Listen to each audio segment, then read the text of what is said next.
नमस्कार। लहरों से डर कर नौका पार नहीं होती, मेहनत करने वालों की कभी हार नहीं होती। चींटी दाना लेकर चढ़ती है, चढ़ती दीवार से 100 बार फिसलती है। चढ़कर गिरना गिरकर चढ़ना नहीं अखरता है, आखिर उसकी मेहनत बेकार नहीं होती। लहरों से डर कर नौका पार नहीं होती, कोशिश करने वालों की कभी हार नहीं होती। डुबकियां सिंधु में गोताखोर लगाता है, जा जाकर खाली हाथ लौट कर आता है। मिलते नहीं सहज मोती पानी में, बढ़ती दुगनी उत्साह इस हैरानी में। आखिर उसकी मेहनत बेकार नहीं होती, कोशिश करने वालों की कभी हार नहीं होती। जी हाँ दोस्तों, कोशिश करने वालों की कभी हार नहीं होती।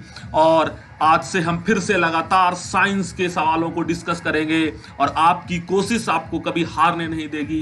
और आप निरंतर अगर प्रयास करें तो आने वाले सीबीएसई बोर्ड एग्जाम जो क्लास 10 में आपके लिए आयोजित होने वाले हैं, उसमें आपका परिणाम, आपका जो प्रयास होगा, आपको सार्थक परिणाम ला कर देगा। तो दोस्तों, ज्यादा समय ना बर्बाद करते हुए मैं एक एक सवाल को डिस्कस करूंगा और ये सीरीज लंबा चलेगा और मैं लगभग प्रत्येक दिन 5 सवालों को डिस्कस करूंगा। और आप हमारे साथ इसी प्रकार से जुड़े, अपने दोस्तों को भी जोड़े।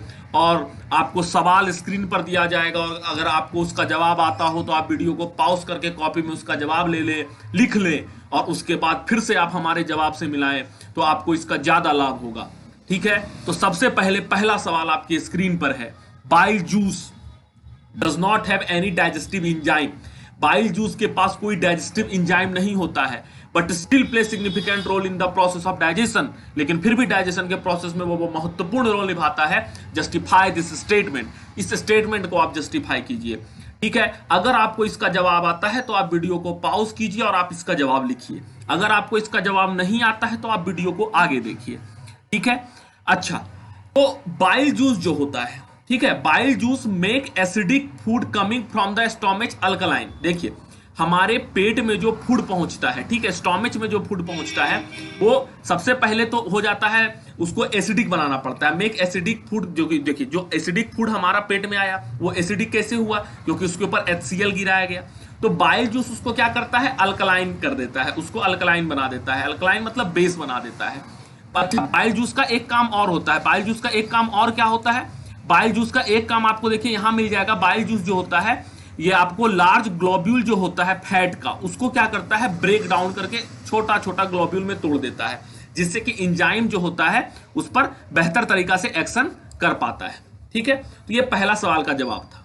ठीक है, आप चाहे तो आप इस सवाल के जवाब को नोट कर ले, बहुत महत्वपूर्ण सवाल है और इस बार के सीबीएसई के सैंपल पेपर जो सीबीएसई ने रिलीज किया उसमें भी ये सवाल दिया हुआ है। अगला सवाल, गिव अ टेस्ट। आप एक टेस्ट बताइए। Can you use to confirm the presence of carbon in the compound. Carbon के किसी भी कंपाउंड में कार्बन है, इस चीज को चेक करने के लिए आप टेस्ट बताइए एक। ठीक है, तो सबसे पहला पार्ट का सवाल यहां खत्म हो गया। अच्छा, दूसरा पार्ट क्या है मेरा? दूसरा पार्ट है विद द वैलेंसी 4। ठीक है, how can carbon able to attend noble gas configuration, noble gas configuration in its compound. अपने कंपाउंड में नोबेल गैस कॉन्फ़िगरेशन ये कैसे हासिल कर लेता है, ये भी आपको बताना है। तो सबसे पहले तो आपको यह बताना पड़ेगा कि हम कैसे कंफर्म करेंगे कि कार्बन जो है वो कंपाउंड जो है, कोई भी कंपाउंड उसके अंदर कार्बन पाया जाता है। अगर आपको इसका जवाब आता है तो आप वीडियो को पॉज करके आप आंसर लिख लीजिए और उसके बाद मिलाइएगा। अगर नहीं आता है तो फिर आगे बढ़ते हैं। तो देखिए, सबसे पहले हम क्या करेंगे कि हमको जो भी कंपाउंड मिलेगा हम उसको क्या करेंगे? बर्न कर देंगे। बर्न करने के बाद जो उससे गैस निकलेगा, उस गैस को हम क्या करेंगे? लाइम वाटर से पास कराएंगे। अगर लाइम वाटर मिल्की हो गया तो इससे ये पता चल जाएगा कि उसके अंदर कार्बन पाया जाता है। क्योंकि कार्बन जब ऑक्सीजन के साथ रिएक्ट किया मतलब जला, तो कार्बन डाइऑक्साइड बनेगा और कार्बन डाइऑक्साइड जब बनेगा तो वो मिल्की करेगा। अगर मिल्की नहीं करता है वो, ठीक है, लाइम वाटर को मिल्की नहीं करता है, मतलब उसके अंदर कार्बन नहीं है। अच्छा, दूसरा पोर्शन जो सवाल का है कि वो 4 वैलेंसी से कैसे नोबेल गैस कॉन्फ़िगरेशन अटेंड कर लेता है, तो बाय शेयरिंग द इलेक्ट्रॉन जो होता है वो क्या करता है? शेयर कर लेता है 4 इलेक्ट्रॉन को और उसको उससे फिर क्या करता है? वो अपना जो कॉन्फ़िगरेशन होता है वो पूरा कर लेता है। क्योंकि 4 तो उसके पास है और एक एक से 4 ले लेता है और चारों को लेके शेयर करके ये अपना वैलेंस इलेक्ट्रॉन पूरा करके अपना नोबेल गैस कॉन्फ़िगरेशन अटेंड कर लेता है। और जो आपका आयोनिक कंपाउंड होता है वो क्या करता है? वो ये करता है, मतलब एक दूसरा से अट्रैक्शन के कारण होता है। एक नेगेटिव आयन और पॉजिटिव आयन एक दूसरा को अट्रैक्ट करता है, तब जाके वो कंपाउंड बनाता है और ये शेयरिंग के कारण बनाता है। तीसरा सवाल, how many carbon compound is more than the number of carbon compound is more than those found by other elements put together, justify the statement with 2 reason. देखिए, बहुत सारा कार्बन जो होता है इसका बहुत सारा कंपाउंड बनता है, तो इसके बहुत सारा कंपाउंड बनने के पीछे कोई रीजन है, तो दो रीजन को आप बताइए जिसके कारण कि कार्बन बहुत सारा कंपाउंड को बनाता है। ठीक है, फिर वही बात, अगर आपको पता है तो आप सवाल का जवाब लिखिए, पॉज कर लीजिए वीडियो को, अगर जवाब नहीं पता है तो आप वीडियो को आगे देखिए। अच्छा, तो सबसे पहला तो यह होता है कि कार्बन के पास एक सेल्फ लिंकिंग कैपेसिटी होता है, वो लंबा चैन बना सकता है, एक कार्बन दूसरे से जुड़ सकता है, दूसरा तीसरे से जुड़ सकता है, तीसरा चौथे से जुड़ सकता है। इस प्रकार से कार्बन एक लंबा चैन बना सकता है, जिस प्रोसेस को हम लोग कैटिनेशन बोलते हैं। तो पहला प्रॉपर्टी का नाम क्या हो गया? Catenation, due to self linking ability of carbon. Carbon के पास खुद से जुड़ने का क्षमता होता है, जिसको हम लोग कैटिनेशन बोलते हैं। और दूसरा प्रॉपर्टी क्या होता है? दूसरा प्रॉपर्टी होता है सिंस कार्बन है वैलेंसी 4, कार्बन के पास 4 वैलेंसी होता है, जिसके कारण ये क्या करता है, बहुत सारे मोनोवैलेंट एलिमेंट से, जिसका कि सिर्फ वैलेंसी 1 होता है, उसको हम मोनोवैलेंट एलिमेंट बोलते हैं, उससे वो मिलके बहुत सारा एलिमेंट बनाता है, जिस प्रॉपर्टी को हम टेट्रावैलेंसी बोलते हैं। यानी अगर एक नंबर में सवाल पूछा जाए तो आप कैटिनेशन और टेट्रावैलेंसी लिख दीजिए, और इलोबरेट करके लिखना बोला जाए तो आप जो आंसर आपको स्क्रीन पे दिख रहा है, आप ये आंसर को बेहतरीन तरीके से लिख सकते हैं, आपको फुल मार्क्स जरूर मिलेगा।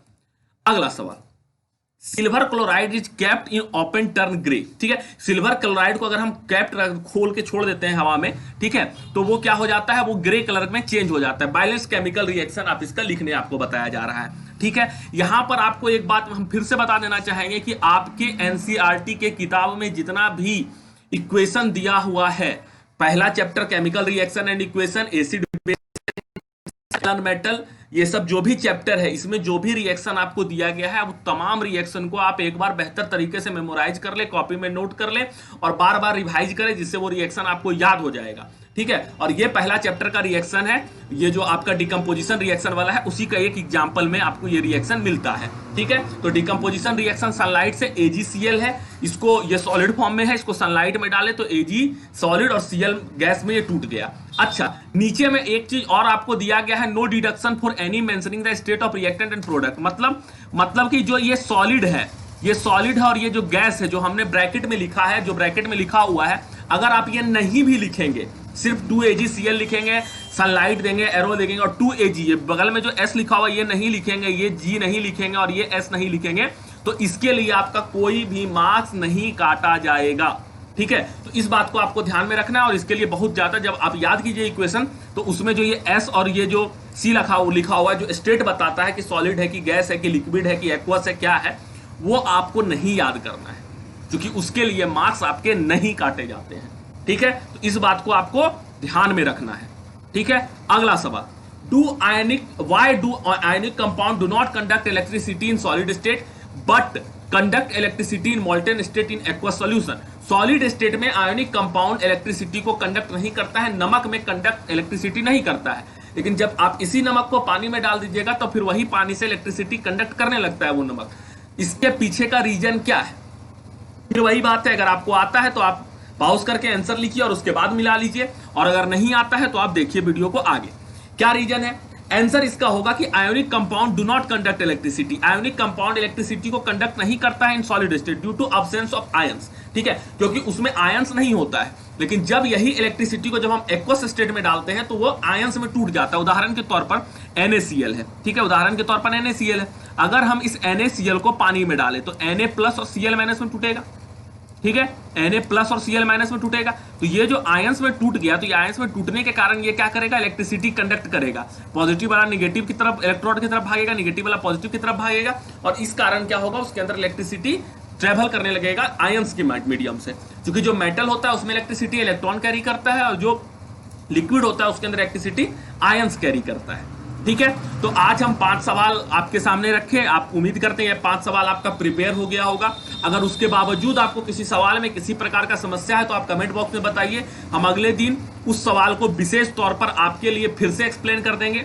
और भी अगर कोई सवाल आपके पास है जो आपको साइंस का सवाल है, आपको पता है, आपको उसका आंसर समझ में नहीं आ रहा है, तो वो सवाल भी आप कमेंट सेक्शन में कमेंट कर सकते हैं। हम आपके हर सवाल को रोज के वीडियो सेशन में एक एक करके उसको हम समाधान करने का प्रयास करेंगे, और आप रोज वीडियो से जुड़े, लगातार जुड़े, जब जब भी हम वीडियो लगाएं आप जरूर देखें, इससे आपको आने वाले एग्जाम में बहुत लाभ होने वाला है। बहुत तरह का कंसेप्ट, बहुत तरीके का सवाल हम इसी प्रकार से डिस्कस रोज कर लेंगे। अगर आपने अभी तक हमारे चैनल को सब्सक्राइब नहीं किया है तो सब्सक्राइब कर लें, बेल आइकन दबा दें। वीडियो पसंद आया तो लाइक कर दें, नहीं पसंद आया तो डिसलाइक कर दें, और कमेंट में जरूर बताएं कि आप हमसे क्या उम्मीद करते हैं और आपने डिसलाइक क्यों किया है। बहुत बहुत धन्यवाद।